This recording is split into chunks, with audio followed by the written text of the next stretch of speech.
Soviet military occupation. On the Korean Peninsula, in China and Taiwan, questions arising from the conflict remain unresolved. It has always been a stretch to lump together all the wars on the globe between the Japanese invasion of Manchuria in September 1931 and Japan's final capitulation in September 1945, as many historians are now conceding. Victor Davis Hanson's recent general history, The Second World Wars, illustrates the point, as does Anthony Beevor when he opens his own history, The Second World War, by conceding that it was an amalgamation of conflicts. It is even more of a stretch to blame them all on one man, a man who was not even in power in Germany when the Manchurian conflict erupted, and who had been dead for 4 months when Japan surrendered.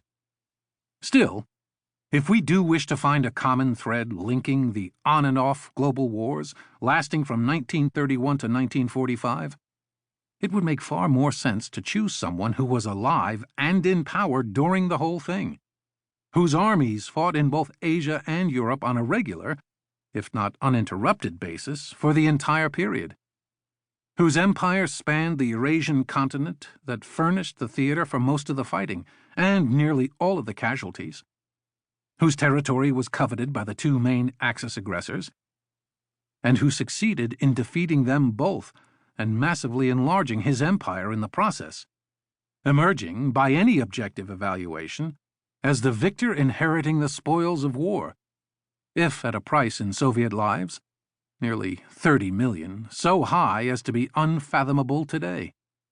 In all these ways, it was not Hitler's, but Stalin's war. If Stalin's imprint on this global conflict is most obvious in the broad lens, it is no less visible in narrow focus. The Japanese incursion into Manchuria in September 1931 was an escalation in a long-running struggle with Russia, first Tsarist, then Soviet, over control of Manchuria and its key ports and railways. Stalin had deployed 100,000 troops in Manchuria as recently as 1929 to secure the main railway lines, and would maintain troops on and sometimes inside the borders of occupied Japanese Manchukuo, all the way until August 1945, when Soviet troops invaded Manchuria and expelled Japan for good. Even in the critical days of late August and early September 1939, Stalin was driving events. It is widely known that the Molotov-Ribbentrop Pact of August 23 gave Hitler a free hand to invade Poland without fear of hostile Soviet intervention. It is less commonly known that the Germans were expecting the Red Army to invade Poland simultaneously to claim Stalin's share of the country, or that Stalin's share was larger than the Germans.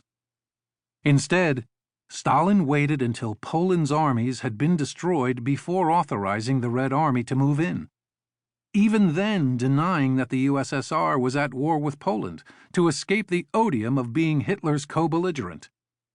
Nor was the resulting partition of Poland Hitler's idea.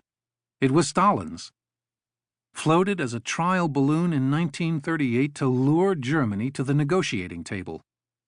The European war that broke out in September 1939, pitting Britain, France, and Poland against Germany, with the USSR claiming to be neutral, did not have Hitler's planned or desired lineup of belligerents. He had sincerely believed that France and Britain would back down, as they had done when he had confronted them over Czechoslovakia. Nor did this war serve genuine French or British interests, as was made clear both in the dilatory approach to fighting it these powers took, which left Poland alone on the battlefield in 1939, and in the final reckoning 6 years later, which left the French and British empires in ruins and Poland under Soviet domination. But it was precisely the war Stalin wanted, even if, owing to German operational élan and Western ineptitude, it did not turn into an indecisive war of attrition, bleeding both sides equally, as in 1914 through 1918, that the Soviet dictator would have preferred to see. To argue this, as I do in the audiobook that follows, is not mere speculation. Stalin's dialectical view of Soviet foreign policy